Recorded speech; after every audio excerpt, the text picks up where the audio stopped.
Okay. मेरे बच्चों, बेटा आज हमारे पास जो टॉपिक है वो है एरर आइडेंटिफिकेशन, एंड बेटा this is completely grammar based. ठीक है, अच्छा देखो, इसमें ना आपसे कहा गया है एरर आइडेंटिफिकेशन। इस बात को जरा समझो, इसका मतलब क्या है कि बेटा आपको सिर्फ आइडेंटिफाई करना है, आपको ये नहीं करना कि आप उसकी करेक्शन करके दिखाएं। आपसे ये नहीं बोला गया, आपको बोलने सिर्फ ये पहचानिए कि एरर है कहाँ पर। लेकिन बेटा हम क्या करेंगे, हम ना पढ़ते हुए इस बात को डिस्कस करेंगे कि भाई ये एरर है तो क्यों है, ताकि हमारा कॉन्सेप्ट तो क्लियर हो। देखो मेरे बच्चों, एग्जाम में नहीं करना, वो बात मैं आपको खुद बोल रहा हूँ, जब आपका पेपर इंशाल्लाह होगा तब नहीं करना। लेकिन हम यहाँ डिस्कस करेंगे भाई ये मिस्टेक है तो क्यों है, इसकी वजह क्या है मिस्टेक की, ताकि हमको इस बात का आइडिया हो। ठीक। अच्छा, अब जरा हमारे पास बेटा ये मैंने आप लोगों को पहले भी कहा था कि अगर आप नोट्स वगैरह आप लोगों को चाहिए हो किट्स वगैरह के तौर पे बेटा, तो आप लोग जो है अपने एडमिन वगैरह से बेटा कांटेक्ट करके उनको बोलिए कि भाई सरदिशान बोल लेते हैं कि हमारे पास इस तरह के किट्स वगैरह मौजूद हैं, तो आप बताएं हमको, हम इसको परचेज करना चाह रहे हैं तो क्या हिसाब किताब होगा। तो बेटा उनसे बातचीत लाजमी कर लेना, ताकि आप लोगों का अपना भी प्रिपरेशन के मुताबिक बेटा उस तरह कर सको काम वगैरह। ठीक है। नाउ क्लास बेटा, अब जरा मेरे बच्चों सारे के सारे जरा यहाँ देखो, लिखा हुआ है एरर आइडेंटिफिकेशन टेस्ट। ठीक है। अच्छा, और अब बेटा जरा मुझे पहले मुझे बताओ बेटा, जो आपके सामने स्क्रीन पे नजर आ रहा है, इज इट क्लियर इनफ, मुझे और जूम करने की जरूरत है या नजर आ रहा है बेटा आप लोगों को, पहले बताओ। सर नजर आ ठीक है। अच्छा बेटा, अब हम क्या करेंगे, बेटा अब हम जहाँ से शुरू करेंगे, हम जरा यहाँ से शुरू कर रहे हैं, टेस्ट वन की बात कर रहे हैं। देखो बेटा इसमें होगा, अच्छा एक और बात ये, देखो ये जो मैंने आपसे कहा ना एरर आइडेंटिफिकेशन, देखो इस टॉपिक के अंदर ना मल्टीपल दूसरे टॉपिक्स मिक्सअप हुए हुए होंगे। क्या पता कंडीशनल सेंटेंसेस हों, क्या पता आपके पास आर्टिकल्स हों, क्या पता प्रपोजिशंस हों, क्या पता फॉर्म ऑफ वर्ब हो, टेंसेस हों, जो दूसरे कॉन्सेप्ट होने चाहिए, ग्रामर की बेसिक्स ऑफ ग्रामर, जो आपका सब्जेक्ट वर्ब एग्रीमेंट वगैरह कुछ भी हो, ये सारा इस फॉर्म में आ सकता है। ठीक है। तो बेटा हमने देखो टॉपिक्स को अलग अलग भी पढ़ना है, लेकिन सबको एक साथ भी पढ़ना है। मतलब पर्सनली आई थिंक कि ये एक बहुत इंपॉर्टेंट एक्सरसाइज होती है, जो कि बच्चों को लाजमी प्रैक्टिस करनी चाहिए, बट विद आंसर्स। कि भाई ठीक है ये तो मिस्टेक है, लेकिन यहाँ पर होना क्या चाहिए, हम ये डिस्कस करेंगे। अच्छा बेटा अभी के लिए ना मैं चाहता हूँ कि आप दोनों बच्चे माइक पर आ जाओ, दोनों के दोनों माइक पर आ जाओ, क्योंकि बेटा हम जरा इस पे ना डिस्कस करने वाले मामला जरा ज्यादा है हमारे पास। ठीक है, तो दो ही बच्चे हैं, दोनों माइक पर आ जाओ। वन बाय वन दोनों से पूछूंगा। पहले मानूर बेटा आप गेस करो, आपकी नजर में इस और बी में से मिस्टेक किस में होगी, पहले आप बताओ।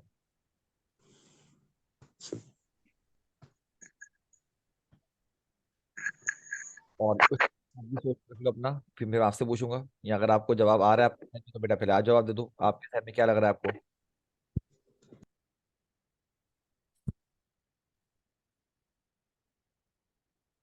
मानूर मेरा बच्चा देखो, ये मत सोचना कि जवाब नहीं देना, ठीक है, हाँ माइक ऑन आराम से रखो, आराम से बोलो। सर मुझे तो मिस्टेक निकली लगी नहीं रही। बेटा मुझे आपकी आवाज़ थोड़ी सी हल्की आ रही है, जरा थोड़ा सा लाउड बोलो, मुझे हल्की सी आवाज़ आई है आपकी, हल्की सी। मुझे तो मिस्टेक दिखी नहीं रही इसके अंदर। आपको स्क्रीन दिख नहीं रही है बोल रहे हो आप। मिस्टेक नहीं दिख रही। अच्छा आपको मिस्टेक नहीं दिख रही। और अच्छा मानूर आपकी ना आवाज़ मुझे बहुत लाइट आ रही है बेटा, क्या आपको मेरी आवाज़ क्लियर आ रही है बेटा। जी सर। कुछ ना बेटा आप बताओ। सर ए। ए। अच्छा देखो इसके अंदर ना मिस्टेक है मौजूद। अब जरा क्यों, जरा देखिएगा, आप लोग फोकस इस पे कर रहे हो, जरा जो मैं हाईलाइट करूंगा ना वो पढ़ना। आप क्या आप मिस फोकस इस पे कर रहे हो आप। Two candidates. हाँ, ये आप कर रहे हो गलती। हमारा सब्जेक्ट है ये, क्या सब्जेक्ट है हमारे पास, नीदर। नाइदर। ये वर्ड ना सिंगुलर है। आप बोल रहे हो दो कैंडिडेट्स में कोई भी नहीं। ठीक है, तो नाइदर सिंगुलर वर्ड है। अगर ये सिंगुलर वर्ड है बेटा तो इस जगह पे वर नहीं आ सकता। यहां पर क्या आएगा, वॉज। वॉज आएगा। ये वाला जो वर्ड होता है ना, बस। नाइदर, आइदर, वन, ईच, ये सारे सिंगुलर वर्ड्स काउंट होते हैं। ठीक है, जब ये सिंगुलर वर्ड्स हैं तो बेटा आप उनको सिंगुलर ही ट्रीट करोगे। अच्छा, अब जरा आ जाओ बेटा सेंटेंस नंबर 2 पे, जरा ये पढ़ो और बताओ इसके अंदर मिस्टेक कहाँ पर है, आपके ख्याल से मिस्टेक कहाँ पर है। आप अपना पॉइंट ऑफ व्यू बताओ कि आपकी नजर में ये मिस्टेक है।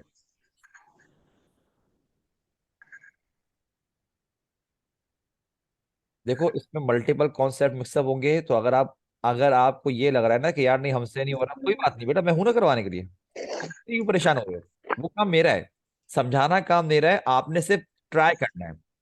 एज लॉन्ग एज कि अगर आपको ये समझ में आ रहा है कि यार इसमें सर ने बताया है ये मिस्टेक है और इस वजह से मिस्टेक है, और आपको वो पिक कर रहे हो कि हाँ यार ये तो सही, ये बात तो सही बोल रहे हैं सर, तो मसला नहीं है। बेशक अगर आपके यहाँ पर अभी इस वक्त सारे आंसर्स गलत भी होते तब भी कोई इशू नहीं है। क्यों? क्योंकि बेटा अभी आप सीख रहे हो, ठीक है। बस ये है कि सिमिलर या मिस्टेक दोबारा नहीं करनी, वो वाली बात है। बताओ भाई सर इसका। योर की मिस्टेक। यार मुझे आप दोनों की ये आवाज हल्की आ रही है, पता नहीं क्या हो गया जरा। Option D. ऑप्शन डी, एक मिनट रुको।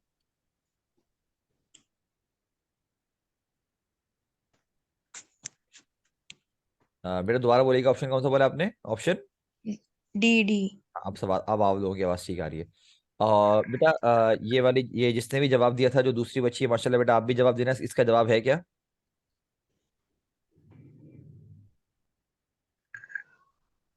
सर ये समझ नहीं आ रहा। ये समझ नहीं आ रहा? अच्छा देखो भाई, आप ये समझ लो कि इनोसेंट अब्रॉड जो है ना, समझ लो बुक का नाम है, अपॉन रीडिंग इनोसेंट अब्रॉड, कि इनोसेंट अब्रॉड जो मैंने लिखी है उसको पढ़ने पढ़ना, ये देख लो क्या लिखा, वन बिगिंस। देखो इंग्लिश में ना हम ये वाली बात नहीं होती जो उर्दू में हम इस तरह करते हैं ना, यार बंदा वहां जाए, या बंदा सोचे, या बंदे को चाहिए, ये जो बंदा बंदा बोल रहे होते हैं ना, ये हम किसी को स्पेसिफाई नहीं कर रहे होते, हम ये एक जनरल बात कर रहे होते हैं। तो इंग्लिश में जब आपको जो एक इन जनरल बात करनी होती है ना एक समझाने के लिए, तो आप बोलते हो वन का वर्ड यूज करते हो, तो आप क्या बोलेंगे? वन बिगिंस टू अंडरस्टैंड, मतलब बंदा समझना शुरू करता है, द वैल्यू, वैल्यू किसकी। अब यहाँ योर नहीं आ सकता। योर का मतलब तो सामने वाले का कॉमन सेंस, यू का मतलब जो आपके सामने मौजूद शख्स है जिससे आप बात कर रहे हो। यहां पर आएगा वंस, लेकिन वंस कौन सा वाला? ONE' वाला, आखिर में CE वाला नहीं बोल रहा। One begins to understand the value of one's common sense, यहां पर ये आएगा। देखो हमारे पास अगर इस सेंस में बात करें तो ये है पोजेसिव प्रोनाउन, जैसे कि क्या आएगा हमारे पास? My, our, your, his, her, their. तो वन का जो बनता है once, ONE', once common sense, ठीक है। अब बेटा जरा ये पढ़ो, इसका क्या बनाओगे? Those of us who smoke should have their lungs x-rayed regularly.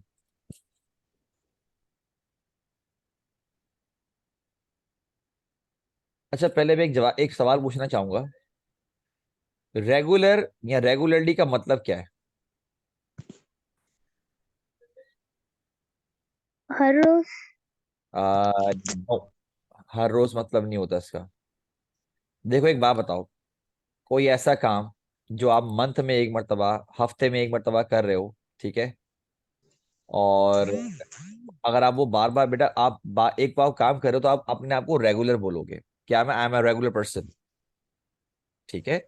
आप रेगुलरली वो काम करते हो, रेगुलर का मतलब डेली बेस पे नहीं आता, लोग डेली बेस पे यूज करते हैं लेकिन इसका एग्जैक्ट ये मतलब नहीं होता। अच्छा चलो ये वाला शायद आप लोगों के लिए थोड़ा ट्रिकी हो। जरा इस सेंटेंस के शुरू के 3 लफ्ज पढ़ो, क्या लिखे हैं? शुरू के 3 पढ़ो क्या लिखे हैं हमारे पास? दोस्त ऑफ अस। हम्म, हम में से वो लोग, मतलब हम में से जो स्मोक करते हैं। तो बेटा हमारे पास, हम यहाँ पे देयर का सर वर्ड, हु मिस्टेक लग रही है मुझे। ना ना ना ना ना ना ना, दोज ऑफ अस, हम में से वो जो मिस्टेक करते, जो स्मोक करते हैं, हम में से वो, those of us who smoke, हम में से वो लोग जो स्मोक करते हैं, शुड हैव। बेटा अब वो क्योंकि किस में से हैं, वो हैं, क्या लिखा हुआ है? ऑफ अस, हम में से जो हैं। तो हम देयर का वर्ड यहाँ यूज नहीं कर सकते बेटा। क्यों यूज नहीं कर सकते? बेटा यहां पर वर्ड आएगा आवर, क्योंकि वो हम लोगों में से हैं। those of us should have who smoke should have our lungs x-rayed regularly। हम में से वो लोग जो स्मोक करते हैं, तो हमें चाहिए कि हम क्या करें, अपने लंग्स को एक्सरे कराएं रेगुलर बेस पर। यहाँ पर रेगुलर बेटा, अगर एक्सरे करवाने जाओगे तो आपको एक्सरे मशीन अगर डेली बेस पे यूज करोगे तो मर जाओगे, ठीक है। वो कोई आपके लिए हेल्थ के लिए बेनिफिशियल थोड़ी होता आपके लिए, ठीक है। अच्छा अब जरा इस पर आओ बेटा, क्या करोगे? चलो मैं इसको सॉल्व करने के लिए आपको एक हिंट दे रहा हूँ। मैं देखता हूँ हम लोग कर पाते हो नहीं कर पाते। एक सेंटेंस है, I will go to Lahore, और एक सेंटेंस है I will meet my friends. ये दो अलग अलग सेंटेंस है। अगर मैं इनको कंबाइन करूंगा तो बन जाएगा कि I will go to Lahore and meet my friends. तो मुझे बताओ, ये आपकी हिंट है, अब इसके मुताबिक आप सॉल्व करो, आप क्या करोगे?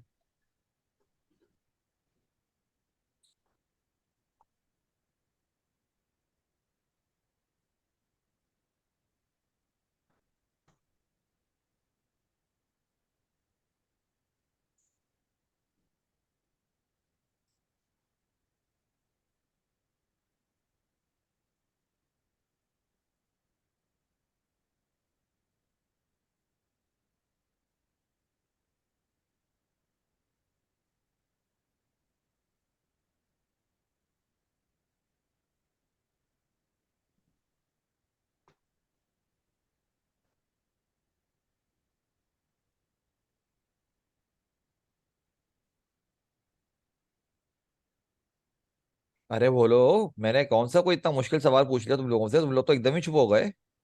ट्राई तो करो। Sir D. आप बोल रहे हो डी। अच्छा, और दूसरी बच्ची क्या बोल रही भाई? दूसरी मोहतरमा आप क्या बोलेंगी?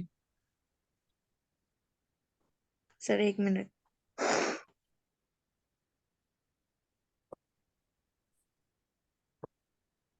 सर मुझे भी डी लग रहा है।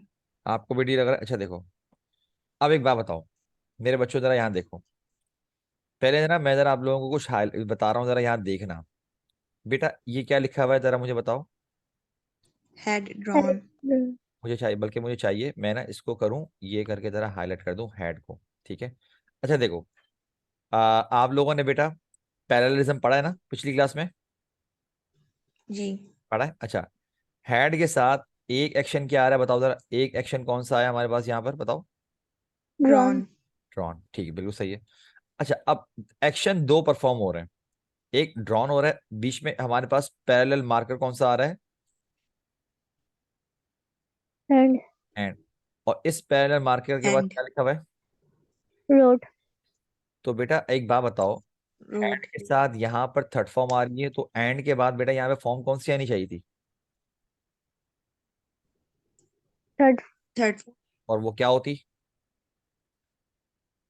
रिटन। रिटेन। एक बात बताओ, जब मैंने आपसे कहा था I will go to Lahore, I will meet my friends, जब हमने कंबाइन किया तो जरा मेरे साथ पढ़ो, क्या पढ़ा था हमने? I will go to Lahore and क्या कहा था उसके आगे? एंड क्या कहा था मैंने? Meet my friends. क्योंकि बेटा जो विल था, जो पहले विल लगा हुआ था, मुझे क्या दोबारा विल लगाने की जरूरत थी क्या? नो। नहीं। तो बेटा इसी तरह से हैड के जो ड्रॉन पे आया है ना, इसी तरह से ये खुद ब खुद अप्लाई किस पे होगा? ये रोड पे अप्लाई होगा। और बेटा ऑब्वियस सी बात है, यहाँ पर इन दोनों के ऊपर जब हेड अप्लाई हो रहा है तो यहाँ पे भी थर्ड फॉर्म आएगी, और यहाँ पे भी फॉर्म कौन सी आनी चाहिए आपके पास? Third form. पहले मुझे बताओ ये बात समझ में आई कि गलती क्या थी और क्यों थी, पहले ये बताओ। जी। हाँ भाई, जी सर। ठीक है। अच्छा मेरा बच्चा, अब जरा ये वाला बताओ। मैंने आप लोगों को कंडीशनल सेंटेंस पढ़ाए हुए हैं और आपको ये आंसर आना चाहिए लाजमी। बताओ भाई इसका एरर कहाँ पर है? लाजमी आना चाहिए ये वाला आंसर, क्योंकि अगर नहीं आ रहा इसका मतलब बेटा आपने वो चेक भी नहीं किया दोबारा लेक्चर जो मैंने पढ़ाया था।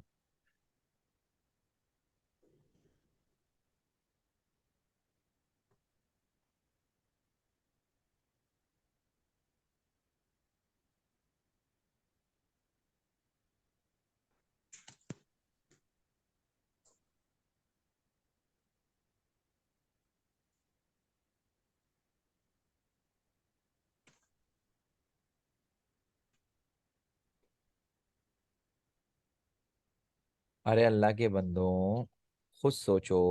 अच्छा एक बात बताओ। पहले हम जो है ना कंडीशनल को चेक करने के लिए दो चीजें देखते हैं कि दोनों पार्ट में क्या इस्तेमाल हुआ हुआ है। ठीक है। अच्छा एक बात बताओ, ये क्या लिखा हुआ है? Would have. वुड है। Would have. क्या ये अंडरलाइन हुआ हुआ है? नहीं। नो। इसका मतलब ये मिस्टेक नहीं है, ये ठीक लिखा हुआ है।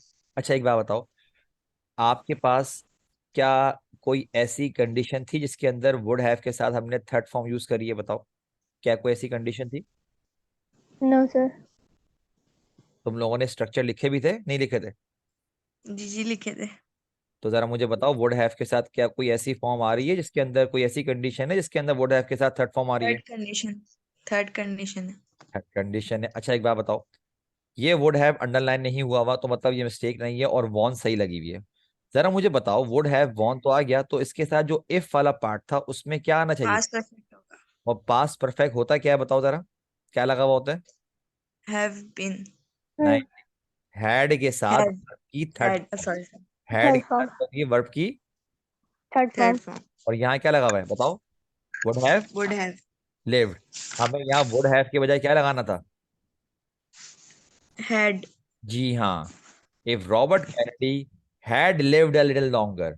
क्या मिस्टेक समझ में आई? क्या मिस्टेक थी ये बताओ? जी। जी, तो भाई ऐसा वैसा जुल्म ना करो भाई।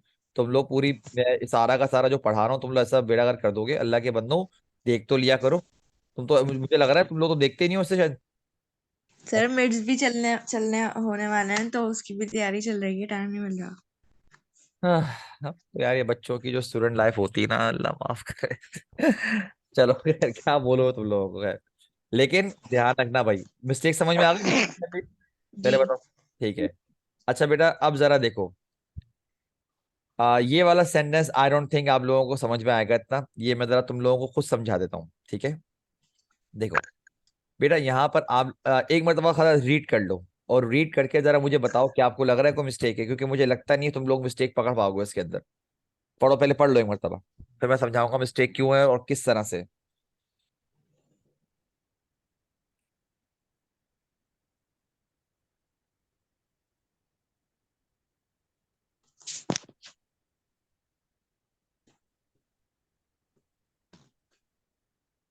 हाँ भाई, मिस्टेक का आइडिया हो रहा है?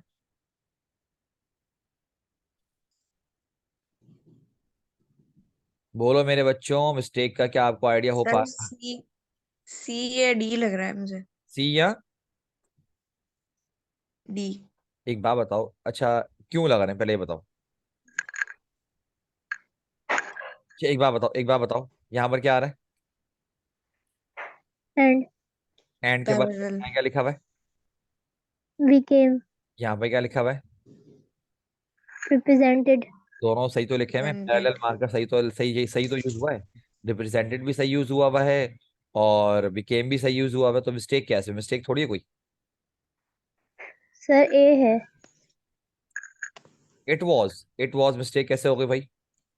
मेरे बच्चों बेटा आप जरा ध्यान से सुनो। देखो मैं आपको मिस्टेक बताऊंगा ना तो आपको लगेगा कि यार ये मिस्टेक कैसे हो गई, आप लोगों को ये लगेगा, ठीक है? अच्छा, मिस्टेक है इसके अंदर ऑप्शन बी, ये जो है ना ये मिस्टेक है। अब आपका सवाल बने sir how is it possible, हम तो ये बोलते हैं कि it was them, it was me, it was her. बेटा ये दरअसल बोलने का तरीका गलत है। अच्छा क्यों गलत है मैं आपको यही बता रहा हूँ, ठीक है? जरा सुनिएगा। अ, अच्छा, जरा मुझे एक सवाल का जवाब देना फिर मैं आप लोगों को बताऊंगा। जब मैं ये बोलूं मैं और मेरे दोस्त क्रिकेट खेल रहे थे, तो क्या बोलते हो उसको बताओ जरा।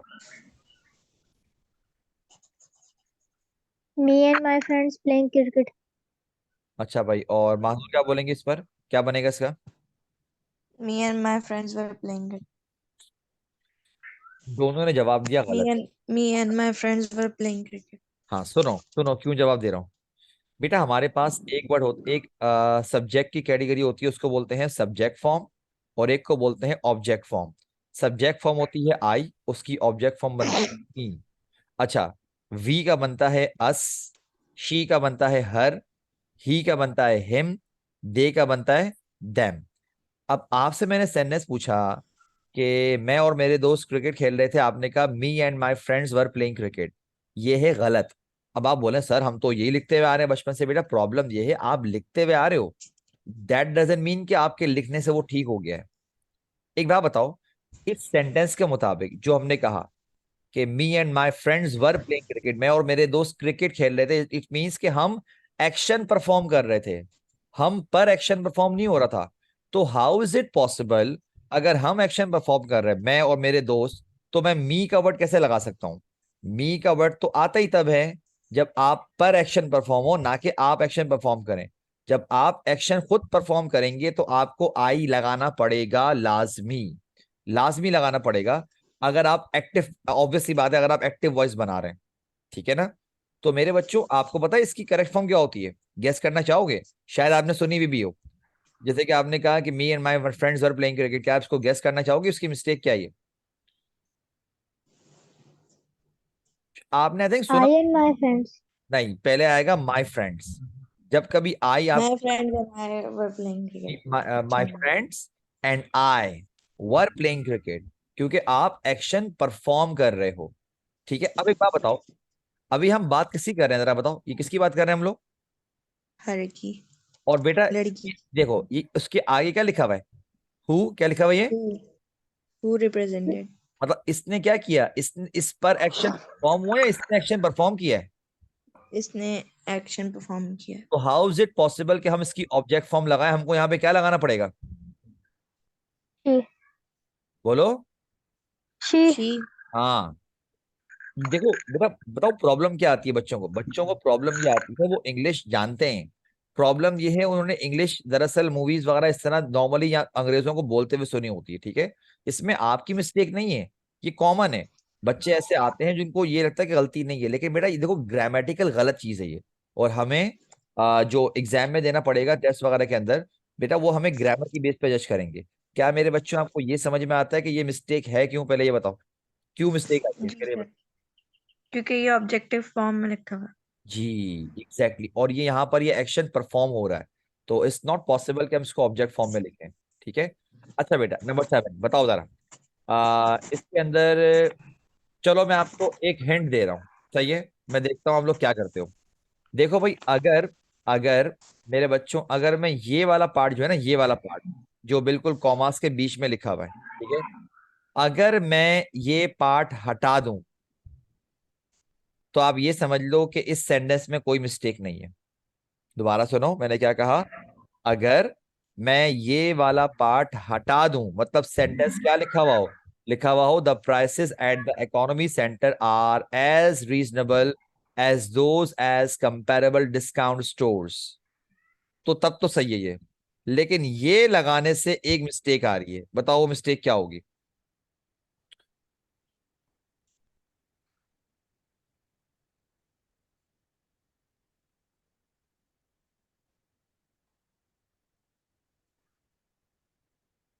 अच्छा एक और इंटरेस्टिंग बात, ये जो मैं लगा रहा हूं ना, जिसके अंदर जो मैं कह रहा था हटा दूं, ऑप्शन सी तो इसके अंदर ही है, लेकिन उसके बावजूद मिस्टेक ऑप्शन सी नहीं है, मिस्टेक कहीं और आ रही है ये लगाने से।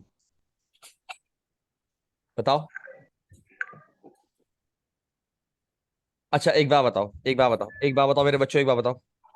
आ, मुझे ना आप कोई सा भी वर्ड यूज करके दिखाओ, जैसे कि टॉलर, बिगर, मोर ब्यूटीफुल या ब्राइटर, कोई सा भी वर्ड मुझे, ये जो कंपैरेटिव फॉर्म होती है मुझे यूज करके दिखाओ, क्या करोगे बताओ?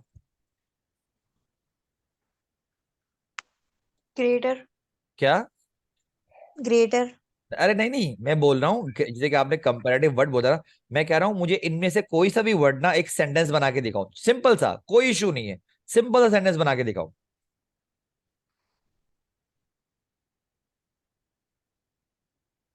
This house is greater than I expected. अच्छा बिल्कुल बिल्कुल सही बनाया। अच्छा एक और बनाओ, बिगर का बना दूं, टॉलर का बना दूं, बनाओ क्या बनाओगे? She is way taller than me.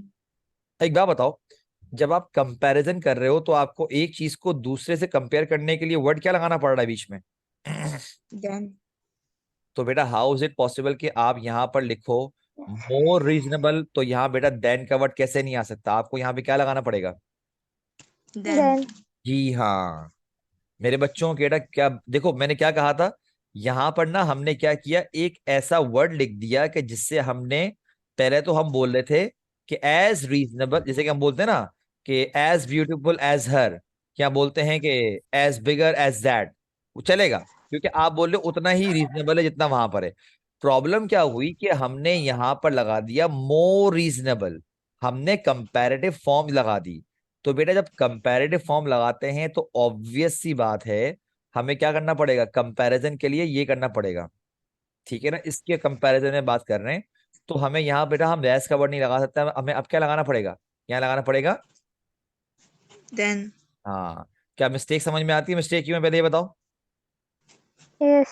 Ji ji sir. ठीक है बेटा, ये वाला आंसर ना ये आसान है, ये तो खुदा ना बता दो, आसान है ये तो।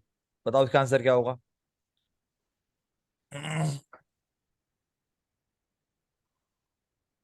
बोलो। To know how to use a computer, option D. ये तो आसान था। जी ठीक है ना भाई, आई थिंक मेरे ख्याल से उश्ता बानो दोनों बेटा ऑप्शन डी सेलेक्ट किया होगा मेरे ख्याल से आप दोनों ने शायद। जी जी ठीक है ना भाई, सर। तो आसान था, इतना बस सही था। अच्छा ये वाला है तो आसान, थोड़ा ध्यान देना जरा, थोड़ा सा जरा ध्यान से पढ़ना। ए बी सी डी शुरू में ही सारे आ रहे हैं, बताओ क्या आंसर होगा इसका? सी, ऑप्शन सी। हाँ जरा उश्ता बेटा आप भी सेलेक्ट करो, आप बताओ आपकी आपकी नजर में कौन सा है हम्म, ऑप्शन? सर सी लग रहा है। हाँ हाँ, बेटा देखो ऑप्शन सी ही करेक्ट आंसर है। देखो एग्जाम में अगर इस तरह से आएगा तो मैंने क्या कहा, जरूरी नहीं है कि आपको पता हो कि भाई वो कहाँ पर। अच्छा एक और बात याद रखना, देखो आपने सिर्फ फोकस उस पर नहीं करना जो अंडरलाइन वर्ड्स है, आपने बाकी भी पढ़ना है भाई। ठीक है, क्यों? क्योंकि आपको वहां से मिलेगी हिंट। बात समझ में आती है? भाई एक बार बताओ ये क्या लिखा हुआ है, ये बताओ। To major. जब टू हो गए, एक से ज्यादा हो गए, तो बेटा हम हैज बीन नहीं लगा सकते। ठीक है, हम दो से ज्यादा की बात नहीं करते हैं, जब टू मेजर फैक्शंस की बात कर रहे हैं तो हमें क्या लगाना पड़ेगा यहाँ पर? हमें लगाना पड़ेगा हैड, हैव। हैव बीन लगाएंगे। ठीक है। अच्छा भाई अब जरा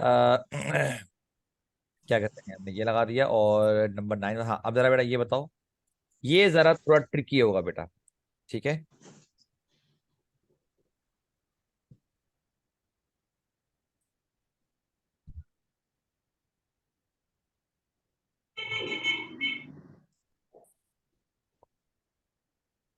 देखो एक बात बताओ, ये आप लोगों के लिए मुश्किल होगा, मैं बता रहा हूँ। देखो मैं आप लोगों को ना चैट पे जरा एक चीज जरा सेंड कर रहा हूँ, जरा देखना मैं क्या बताना चाह रहा हूँ। देखो भाई, हमारे पास बेटा एक वर्ड होता है लाए। ठीक है, देखो एक तो लाए का वर्ड होता है झूठ बोलने वाला, और एक ये वाला वर्ड नहीं होता, लाई डाउन वाला। ओके। मतलब आप बोल हाँ। रहे हो कि जैसे कि नीचे लेटने को बोल रहे होते हैं, भाई यहाँ लेट जाओ यहाँ बैठ जाओ, इस तरह का होता है। ठीक है, एक होता है क्या, ले। ठीक है? अब देखो ले का मतलब होता है कि कोई चीज नीचे रखना, आपकी मर्जी होती है। अब बेटा ले की जो हमारे पास थर्ड फॉर्म बनती है वो क्या बनती है? लाइड। लेड। लेड क्या पढ़ते हैं? लेड। लेड और बेटा नीचे रखने में जो लाए की फॉर्म बनती है वो दरअसल बनती है क्या? लेन हाँ, ये एरर यहाँ पर आ रहा है। दरअसल बच्चे क्या करते हैं, वो ले को भी लेड बना देते हैं और लाए को भी क्या बना देते हैं वो लोग, लेड। दोनों को ले लेड लेते हैं। ये मिस्टेक आती है। ठीक है, यहाँ पर जो लाए वाला आ रहा है ना बेटा, वो जो आ रही है फॉर्म वो लाए की नहीं है, वो ले की नहीं है, वो हमारे इसकी आ रही है। लिहाजा बेटा यहाँ पर हमें हेड के साथ क्या लगाना पड़ेगा, यहाँ पर बताओ? ले लेन लगाना, LAIN लगाना पड़ेगा थर्ड फॉर्म के तौर पे। इतनी बात समझ में आती है? ठीक है। जी अच्छा एक काम करो, तो सर अ, हमें हमें कैसे पता चलेगा कि वो कौन से उसकी बात कर रहा है? बता रहा हूँ, देखो एक बात बताओ, यहाँ क्या लिखा हुआ है ये? On the battlefield. यही तो हिंट है। तो क्या बोल रहे हैं कि वो बकायदा लाइक बैटल फील्ड, जंग के मैदान में बकायदा वहां पे वो क्या कर रहे थे, वो लेटे हुए थे। लेकिन लेटे हुए वो नहीं आराम करने वाले सेंस में नहीं, मतलब वो जंग लड़ रहे थे कि सोल्जर्स वगैरह क्या खुल के तो सामने नहीं होते ना, वो क्या कर रहे होते हैं, मतलब बैठे हुए भी होते हैं, लेटे हुए भी होते हैं, अटैक कर रहे होते हैं, उस तरह डिपेंड करता है। लेड का मतलब वो कोई चीज नीचे थोड़ी रख रहे हैं, वो तो खुद लेटे हुए हैं ना नीचे, बम से बच रहे हैं, गोलियों से जी। बच रहे हैं। इस सेंस में बात कर रहे हैं। मेरा बेटा क्या ये वाली बात समझ में आती है क्या बोलना चाह रहा हूँ मैं आपको? जी सर, वो तो समझ आ गया, मैं कैसे मिस्टेक किया। अरे ऑप्शन ए मैं ये बोल रहा हूं, यहां पर लेड का वर्ड नहीं आ सकता, LAIN आएगा, क्योंकि वो खुद नीचे लेटे हुए थे बैटल फील्ड पे, जंग के मैदान में।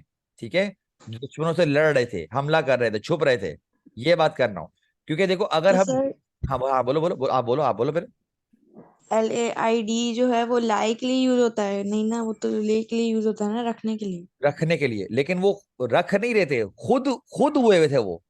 मिसाल के तौर पे अगर मैं आपको बोलूं कि ले डाउन, तो मैं बोल रहा हूँ कोई चीज रखो, मैं आपको कोई चीज रखने के लिए बोल रहा हूँ। लेकिन अगर मैं बोलूँ आपको लाई डाउन, तो मैं कोई चीज रखने को नहीं बोल रहा, मैं आपको बोल रहा हूँ खुद नीचे लेट जाओ, मैं आपको ये बोल रहा हूँ। तो सर लाई का मतलब तो झूठ बोलना होता हाँ अच्छा देखो, अब आप बोल रहे हो सर लाई का मतलब झूठ बोलना होता है। ये इंग्लिश का माशाल्लाह एक बड़ा खतरनाक केस है भाई। मुझे एक बात बताओ, LIVE, LIVE क्या बना ये बताओ। है। लाइव। अब मैं आपसे बोलूं नहीं भाई ये तो लिव है, मैं तो रहने की बात कर रहा हूँ। तो ये इंग्लिश का मसला है, वो आपका मसला नहीं है, वो किसका मसला है। इंग्लिश का इंग्लिश। मतलब है। ठीक है। तो एक वर्ड्स की इस तरह से मतलब अगर हमारे पास निकल सकती है, ठीक है मेरा बच्चा, इस पे कंफ्यूज नहीं होना। सेट है। ठीक है। जी। आपको पता है, आप अभी सेकेंड ईयर में हो, आप फ्रेजल वर्ब भी पढ़ रहे होगे मेरे ख्याल से। ऐसे ही है, फ्रेजल वर्ब पढ़े आप लोगों ने। जी। हाँ। इंग्लिश। अब एक बात बताओ, मैं आपसे चलो एक बात पूछता हूँ, जरा मुझे बताना। ये मैं एक वर्ड सेंड कर रहा हूँ, बताओ स्टैंड बाय, इसकी मीनिंग क्या होती है बताओ जरा। साथ खड़े होना। वो भाई अल्लाह के बंदो क्या कर रहे हो, क्या कर रहे हो, पेपर दे रहे हो, ठीक है। ये वाला इसका एक मतलब होता है, देखो इसका मतलब होता है जैसे कि be ready to assist with सब, इसका एक मतलब ये होता है। ठीक है। जैसे कि अगर इस मीनिंग का बताऊं तो मैं क्या, इसके मैं सेंटेंस क्या बोल सकता हूँ, मैं आपको बोलूंगा कि the commander ordered the soldiers to stand by for further orders. ये देखो, एक तो ये इसका देखो मीनिंग पढ़ो, क्या मैंने मीनिंग क्या सेंड करी है आपको बताओ जरा। मतलब वो तैयार हैं दूसरे ऑर्डर्स के लिए। हाँ बिल्कुल, और जरा सेंटेंस पढ़ो, मैंने सेंटेंस पढ़ के समझ में आ रहा है, जरा ये भी देखो, जरा दोनों देखो। सेम ही है। सही है, सेंटेंस समझ में आ गया। अच्छा दूसरी दूसरी मीनिंग क्या है, दूसरी मीनिंग देखो, दूसरी मीनिंग ये है कि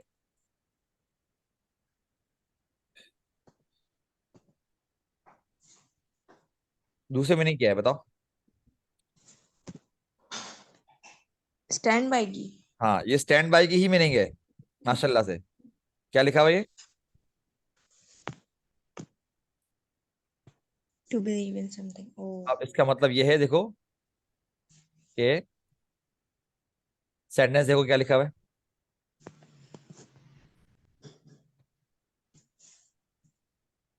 कि अच्छे, थिक एंड थिन का मतलब क्या हुआ, अच्छे बुरे हालात।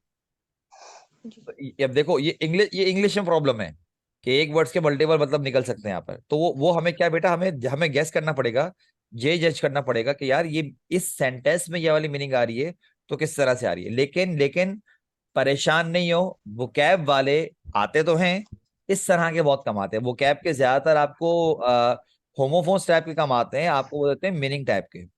ठीक है। पहले बताओ ये वाला 10 वाला क्लियर हुआ, पहले ये बताओ। जी सर। पूछना बेटा बताओ। जी सर क्लियर हो। अच्छा बेटा एक बात सुनो, ये वाली मीटिंग खत्म हो रही है और अभी 15 मिनट बाकी हैं, जरा मैं मीटिंग को अभी खुद खत्म कर रहा हूँ, दोबारा से ज्वाइन करो जरा। ठीक है। ओके। ठीक है।